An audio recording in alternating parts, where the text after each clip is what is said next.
नमस्ते दोस्तों, मैं संध्या आप सबको यूट्यूब चैनल में स्वागत करती हूँ। तो आज मैं सूरज स्मृति और राम की शक्ति पूजा से वस्तुनिष्ठ प्रश्न आप सबों की समझ प्रस्तुत की हूँ। तो आज का प्रश्न नंबर 1 है, सूरज स्मृति का रचना काल है 1936, 1935, 1930, 1940। तो सही आंसर होगा ऑप्शन नंबर ख से ही होगा 1935 ईस्वी। सूरज स्मृति का रचना काल 1935 ईस्वी। अगला प्रश्न है, सूरज स्मृति का रचना है। सूरज स्मृति रचना है, प्रबंध है, काव्य है, गीति काव्य है, शोक गीत है या मुक्तक है। तो सही आंसर होगा सूरज स्मृति कैसा है, शोक गीत है। अगला प्रश्न है, सूरज स्मृति में कितने अनुच्छेद हैं। सूरज स्मृति में कितने अनुच्छेद हैं। तो सही आंसर होगा सूरज स्मृति में कुल 11 अनुच्छेद हैं। अगला प्रश्न है, कवि के प्रथम वसंत की गीति कौन है। कवि के प्रथम वसंत की गीति कौन है। तो प्रथम वसंत की गीति मुंदे दृग वर महामरण पद का अर्थ है उत्कृष्ट मौत, निकृष्ट मौत, अंतिम सत्य, जीवन संध्या। तो सही आंसर होगा ऑप्शन नंबर ग सही होगा अंतिम सत्य। दुख ही जीवन की कथा रही, क्या कहूँ आज जो नहीं कही मैं। निराला किस व्यक्तित्व की झलक मिलती है। निराला की किस व्यक्तित्व की झलक मिलती है। भागहीनता, अर्थहीनता, जीवन संघर्ष, निराशा। तो सही आंसर होगा जीवन संघर्ष। सूरज स्मृति के रचनाकार हैं निराला, पंत, प्रसाद, राम नरेश त्रिपाठी। तो सूरज स्मृति के रचनाकार निराला हैं। अनामिका किसकी रचना है। अनामिका किसकी रचना है। तो अनामिका निराला की रचना है। निराला की कविता राम की शक्ति पूजा पर किस रचना का सर्वाधिक प्रभाव है। वाल्मीकि रामायण, कृतिवास रामायण, महाभारत, पुराण। तो सही आंसर होगा कृतिवास रामायण। राम की शक्ति पूजा की उपासना का सुझाव किसने दिया था। विभीषण, हनुमान, जामवंत, सुग्रीव। तो सही आंसर होगा जामवंत, ऑप्शन नंबर ग सही होगा। राम की शक्ति पूजा रचना है मुक्तक काव्य है, गीति काव्य है, गद्य काव्य है या प्रबंध काव्य। तो राम की शक्ति पूजा प्रबंध काव्य है। अगला प्रश्न है, राम की माता उन्हें सदा क्या कहती थी। रघुनंदन, राम, राजीव नयन, कमल नयन। तो राम की माता उन्हें सदा राजीव नयन कहा करती थी। राम ने शक्ति पूजा में किन फूलों का प्रयोग किया था। पुंडरीक, अरविंद, नीलकमल, रक्तकमल। तो राम ने शक्ति पूजा में नीलकमल फूलों का प्रयोग किया था। आएंगे रक्षा हेतु जहाँ भी होगा भय, किसका कथन है। हनुमान, जामवन, लक्ष्मण, अंगद।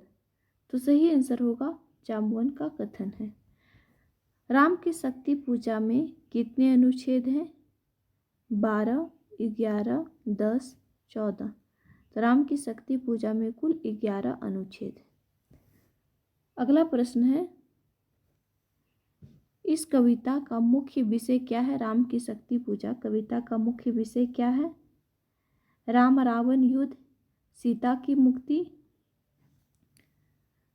राम की विजय, विभीषण, राज्याभिषेक। तो सीता की मुक्ति, ऑप्शन नंबर ख सही होगा। अगला प्रश्न है, राम की शक्ति पूजा में व्यंजित है निराशावाद, आशावाद, छायावाद, प्रगतिवाद। तो राम की शक्ति पूजा में व्यंजित क्या है? आशावाद। ऑप्शन नंबर ख सही होगा। अगला प्रश्न है, सरोज स्मृति नामक संस्मरण गीत के रचनाकार हैं? तो सूर्यकांत त्रिपाठी निराला। कवि किसका विवाह देखता है? स्वयं का, शकुंतला का, सरोज का, पुत्र का। तो सही आंसर होगा सरोज का। कवि के प्रथम वसंत की गीति कौन है? सरोज, मनोहरा, स्मृति, अतीत, गौरव। तो सही आंसर होगा सरोज। अगला प्रश्न है, सोचा मन में वह शकुंतला कवि अपनी बेटी सरोज को शकुंतला नाम ही क्यों देता है? क्यों कि? तो ऑप्शन नंबर अ में है, वह अपने मामा के यहाँ पली बढ़ी। ब में है, नलिहाल में पालन पोषण हुआ। और स में है, उसका अंत भी वहीं हुआ। और द में है, उक्त सभी। तो सही आंसर होगा उक्त सभी, द सही होगा। अगला प्रश्न है, मुंदे मृग वर महामरण रेखांकित पद का अर्थ है? उत्कृष्ट मौत, निकृष्ट मौत, अंतिम सत्य, जीवन संध्या। तो सही आंसर होगा अंतिम सत्य। दुख ही जीवन की कथा रही, क्या कहूँ आज जो नहीं कही। पंक्तियों में निराला के किस व्यक्तित्व के दर्शन होते हैं? भाग्यहीन, अर्थहीन, जिजीविषा, जीवन संघर्ष। तो सही आंसर होगा जीवन संघर्ष।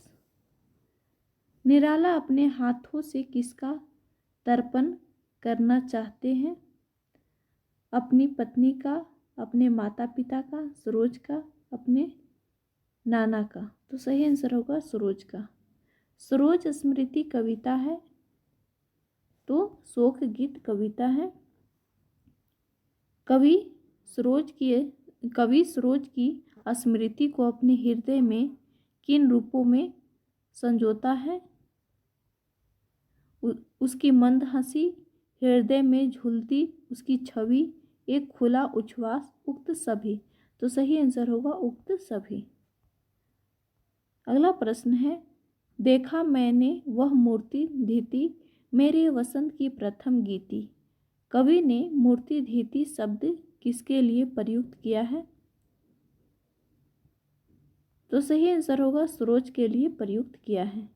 सरोज का शैशव कहाँ बीता था? तो सरोज अपने ननिहाल में उनका शैशव बीता था सरोज का। कवि निराला स्वयं को भाग्यहीन क्यों कहते हैं? तो संघर्षमय जीवन होने के कारण कवि निराला भाग्यहीन कहते हैं स्वयं को। अगला प्रश्न है, वह लता वहाँ की जहाँ कली तू खिली स्नेह में हिली पली। कवि ने ऐसा क्यों कहा? सरोज के अपने नलिहाल में रहने के कारण,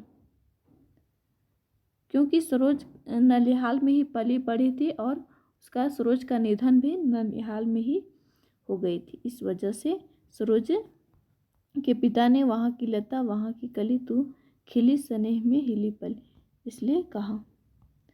अगला प्रश्न है, कवि ने बेटी सरोज का धैर्य युक्त मूर्ति को देखकर क्या कहा? तो युवावस्था का प्रथम गीत। ऑप्शन नंबर क सही होगा। कवि सरोज बेटी को सहारा मानकर स्वयं को क्या कह रहा है? तो स्वयं को भाग्यहीन कह रहा है। ऑप्शन नंबर ख सही होगा। कवि ने कौन सी बात किसी से नहीं कही? कवि ने कौन सी बात किसी से नहीं कही? आजीवन विपत्तियों का सामना करने की। ऑप्शन नंबर क सही होगा। अगला प्रश्न है, हो पृष्ठसित कैसे सतदल पंक्ति में कौन सा अलंकार है? तो उपमा अलंकार है। ऑप्शन नंबर घ सही होगा। अगला प्रश्न है, काव्यांश में कौन सा भाव मुखरित हुआ है? काव्यांश में कौन सा भाव मुखरित हुआ है? तो सही आंसर होगा दैन्य भाव, ऑप्शन नंबर का सही होगा। सरोज किसकी पुत्री थी? पुजारी की, सेठ की, मुखिया की, लेखक की? तो लेखक की बेटी थी। सरोज स्मृति कविता लेखक ने कब लिखी? पुत्री की मृत्यु से पहले, पुत्री की मृत्यु के बाद, पत्नी की याद में, पुत्री के बचपन में? तो सही आंसर होगा 2 सही होगा, ऑप्शन नंबर पुत्री की मृत्यु के बाद, ऑप्शन नंबर 2 सही होगा। अगला प्रश्न है, सरोज का कन्यादान किसने किया था? सरोज की नानी ने, सरोज के मामा ने, उनके पिता ने और सरोज की माता ने? तो सरोज के पिता ने सरोज का कन्यादान किया था, ऑप्शन नंबर 3 सही होगा। अगला प्रश्न है, सरोज के विवाह में कौन कौन शामिल हुआ? तो सरोज के विवाह में कौन कौन शामिल हुआ? तो सिर्फ परिवार के लोग शामिल हुए थे, ऑप्शन नंबर 1 सही होगा। अगला प्रश्न है, विवाह के समय सरोज के ऊपर संस्कारों का जल किसने डाला? नानी ने, कवि ने, मामा ने, पंडित ने? तो सही आंसर होगा कवि ने डाला था। ऊर शब्द का अर्थ है, ऊर शब्द का अर्थ, ऊर शब्द का अर्थ होगा हृदय, ऑप्शन नंबर 4 सही होगा। उच्छ्वास शब्द का अर्थ होगा, उच्छ्वास शब्द का अर्थ क्या होगा? तो उच्छ्वास शब्द का अर्थ होगा ली गई सांस, ऑप्शन नंबर 2 सही होगा। उच्छ्वास शब्द का अर्थ होगा ली गई सांस। कविता में किसका विलाप है? माता का, नानी का, पिता का, दादी का? तो पिता का विलाप। अगर सरोज में किसकी छवि देखी जा सकती थी?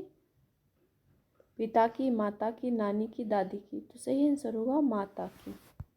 अगला प्रश्न है, विवाह के समय माँ को याद कर रहा है दुल्हा, सरोज, लेखक, माँ? तो सही आंसर होगा विवाह के समय माँ को याद कौन कर रहा है? तो सरोज, ऑप्शन नंबर 2 सही होगा। मूर्ति धीति में कौन सा अलंकार है? अनुप्रास, अतिशयोक्ति, मानविकीकरण, उपमा? तो सही आंसर होगा मानविकीकरण। थर थर में प्रयोग हुए अलंकार का उचित चयन है। तो थर थर में कौन सा अलंकार है? तो पुनरुक्ति प्रकाश अलंकार है। रति रूप किसको कहा गया है? लेखक को, सरोज को, कामदेव को? उपरोक्त वैसे कोई किसी को नहीं। तो सही आंसर होगा रति रूप कामदेव को कहा गया है। अगला प्रश्न है, सरोज के सौंदर्य में किसका रूप नजर आता है? लेखक की पत्नी का, सरोज की माँ का? उपरोक्त दोनों इनमें से कोई नहीं। तो सही आंसर होगा उपरोक्त दोनों, लेखक की पत्नी और सरोज की माँ। तो अगला प्रश्न है, कविता में प्रेम गीत को किसने गाया है? कविता में प्रेम गीत को किसने गाया? सरोज ने, लेखक ने, लेखक और उसकी स्वर्गीय पत्नी ने? उपरोक्त में से कोई नहीं। तो सही आंसर होगा लेखक ने। अगला प्रश्न है, कविता में आकाश से क्या उतर आ रहा था? कामदेव, ईश्वर का आशीर्वाद, श्रृंगार की कल्पनाएं? उपरोक्त सभी? तो श्रृंगार की कल्पनाएं, ऑप्शन नंबर 3 सही होगा। अगला प्रश्न है, सरोज के विवाह पर लेखक ने किसको आमंत्रित किया था? समाज को, सभी को, किसी को नहीं, अनाथ बच्चे को? तो सही आंसर होगा किसी को नहीं। अगला प्रश्न है, सरोज को माँ की शिक्षा किसने दी थी? सरोज को माँ की शिक्षा किसने दी थी? नानी ने, दादी ने, पिता ने, माँ ने? तो पिता ने दी थी। अगला प्रश्न है, सरोज की मृत्यु कहाँ हुई थी? ससुराल में, पिता के घर, नानी के घर, मंडप में? तो सही आंसर होगा नानी के घर सरोज की मृत्यु हुई थी। अगला प्रश्न है, जलद शब्द का पर्यायवाची क्या होगा? जल, जलना, बादल, जहाज? तो बादल होगा सही आंसर। अगला प्रश्न है, शकुंतला कौन थी? कविता की नायिका, अभिज्ञान शकुंतला की नायिका, सरोज की नानी, कवि की पत्नी? तो सही आंसर होगा अभिज्ञान शकुंतला की नायिका थी। अगला प्रश्न है, कवि किसके शोक में विलाप कर रहा है? पत्नी के, पिता के, पुत्री के? तो सही आंसर होगा पुत्री के शोक में विलाप कर रहा है। अगला प्रश्न है, कवि के मन में किसके समान वेदना हो रही थी? कवि के मन में किसके समान वेदना हो रही थी? शकुंतला के समान, सरोज के समान, कौरव ऋषि के समान, पत्नी के समान? तो सही आंसर होगा कौरव ऋषि के समान। ऑप्शन नंबर 3 सही होगा। सरोज का पुष्प सेज किसने सजाया? तो पिता ने, कवि ने पुष्प सेज सजाया। अगला प्रश्न है, सरोज का पालन पोषण कहाँ हुआ था? तो ननिहाल में पालन पोषण हुआ था। अगला प्रश्न है, कवि ने भाग्यहीन किसको कहा है? पुत्री को, पत्नी को, स्वयं को, नानी को? तो स्वयं को कहा है। संबल शब्द का उचित विकल्प चयन करना है। सहारा, भरोसा, मिट्टी खोदने का औजार, खेत में काम आने वाला औजार? तो सही आंसर होगा सहारा। अगला प्रश्न है, कवि के जीवन में दुख ही दुख क्यों है? क्योंकि उनकी पत्नी की मृत्यु हो चुकी थी, उसके पुत्री की मृत्यु हो चुकी थी, उसके स्वजनों की मृत्यु हो चुकी थी, उपरोक्त सभी? तो सही आंसर होगा उपरोक्त सभी। राम की शक्ति पूजा का रचना काल है? तो राम की शक्ति पूजा का रचना काल 1936 ईस्वी। अगला प्रश्न है, राम की शक्ति पूजा प्रथमतः किस पत्रिका में प्रकाशित हुई थी? तो भारत पत्रिका में प्रकाशित हुई थी। राम की शक्ति पूजा में सर्वाधिक प्रभाव है? तो कृतिवास रामायण का सर्वाधिक प्रभाव है। राघव लाघव का अर्थ होगा राम कुशलता से। राघव लाघव का अर्थ क्या होगा? राम कुशलता से। अगला प्रश्न है, राम की शक्ति पूजा कैसा काव्य है? तो पौराणिक काव्य है। युद्ध कब अपराजय रह गया था? तो जब रवि हुआ अस्त, उस समय युद्ध अपराजय रह गया था। अगला प्रश्न है, इस कविता के अनुसार राम रावण युद्ध के दौरान कौन केवल प्रबुद्ध था? तो हनुमान। प्रथम दिवस बानर वाहिनी कैसे लौट रही थी? तो खिन्न मन से लौट रही थी। नमित मुख सांधि कमल किसके लिए कहा गया है? तो लक्ष्मण के लिए कहा गया है। प्रस्तुत कविता में दिव्य भाव भर किसके लिए आया है? हनुमान के लिए आया है। आराधना का दृढ़ आराधना से दो उत्तर का परामर्श राम को किसने दिया था? तो जामुन ने दिया था। श्री राम के अश्रु बूंदों का कारण हनुमान जी किसे मानते हैं? तो शक्ति को। प्रस्तुत कविता में लीला सहचर किसके लिए प्रयुक्त हुआ है? तो हनुमान के लिए। रघुकुल मणि कैसी शिला में बैठी थी? तो श्वेत शिला में बैठी थी। राम अपने आराधन के किस दिन आज्ञा चक्र में प्रवेश करके महाशक्ति में समा गए थे? तो षष्ठम दिवस में। अधिक जीवन को जो पाता आया विरोध किस अवसर पर कहा गया है? तो शक्ति द्वारा आराधना का फूल छुरा लेने के दौरान कहा गया था। अगला प्रश्न है, साधना के अंत में राम अपने नेत्रों को अर्पित करने को उद्धत होते हैं? तो बाएं हाथ से दाहिने नेत्र को। राम की शक्ति पूजा में 9 गीत चरण किसके लिए आया है? तो राम के लिए आया है। राम की शक्ति पूजा में युद्ध के प्रथम दोपहर कैसे बीते थे? तो राघव लाघव और रावण वारन